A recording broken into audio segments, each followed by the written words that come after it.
Regular polyhedra with the beauty of perfect symmetry. In mathematics, when we say something is beautiful, it usually means it is steady rather than free. It is not because there are many conditions, but because the conditions are clear, so the structure does not easily fall apart. The same is true for symmetry. The closer we get to perfection, the fewer solid figures we can make. A sphere is the reference point of perfect symmetry. No matter which direction we look from, it is the same. No matter how we cut it, the cross-section is always a circle. That is why a sphere is almost like a trick. Since it has no edges, symmetry follows naturally. However, we see edges more often than spheres. These solid figures surrounded by edges and faces are called polyhedra in mathematics. Among them, only 5 polyhedra maintain perfect symmetry to the very end. It is not because there are only 5, but because no more are geometrically possible. For a shape to become a solid figure, at least 3 faces must meet at one vertex. But that alone is not enough. The sum of the angles at that vertex must be less than 360 degrees for the shape to fold inward into space.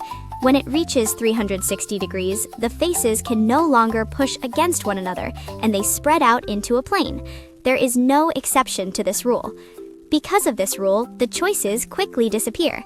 One interior angle of an equilateral triangle is 60 degrees.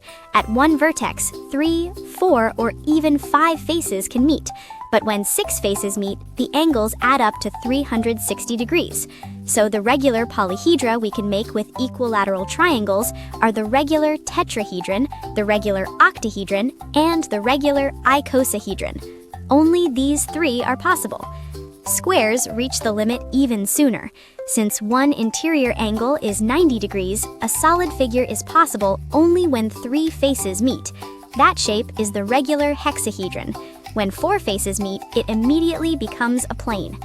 One interior angle of a regular pentagon is 108 degrees. When 3 faces meet, the angles add up to 324 degrees. There is barely any room left, and in that small gap, a regular dodecahedron can form. But 4 faces are not possible. Regular hexagons are blocked from the very start.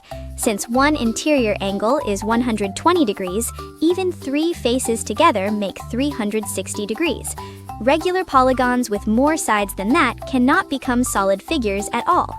In this way, regular polyhedra stop at 5 shapes. These 5 shapes are the regular tetrahedron, the regular hexahedron, the regular octahedron, the regular dodecahedron, and the regular icosahedron. Beauty is not the reason, but the result. Only what could remain has remained, and that is why it is beautiful. When we place these 5 solid figures inside a single sphere, the reason becomes much clearer. All the vertices lie on the surface of the sphere, and no matter which direction we look from, the balance of the shape hardly changes. This is where the idea of perfect symmetry comes from. We can see this same order in nature and in technology. Tetrapods that block ocean waves have a frame that reminds us of a regular tetrahedron. No matter where the force comes from, they do not easily tip over. The regular hexahedron is still the most efficient shape for storing and stacking. The regular octahedron is used when cutting gems because its structure reflects light evenly. The regular icosahedron appears in a much smaller world. The outer shells of some viruses have a shape close to this symmetry. Where stability and efficiency come together, this structure is chosen again. If regular polyhedra are shapes made from only one kind of regular polygon, there is another group that comes next. These solid figures use different regular polygons, but still keep the same types of faces and the same order at each vertex all the way through. These shapes are different from regular polyhedra. They are called Archimedean solids, named after the ancient Greek mathematician Archimedes.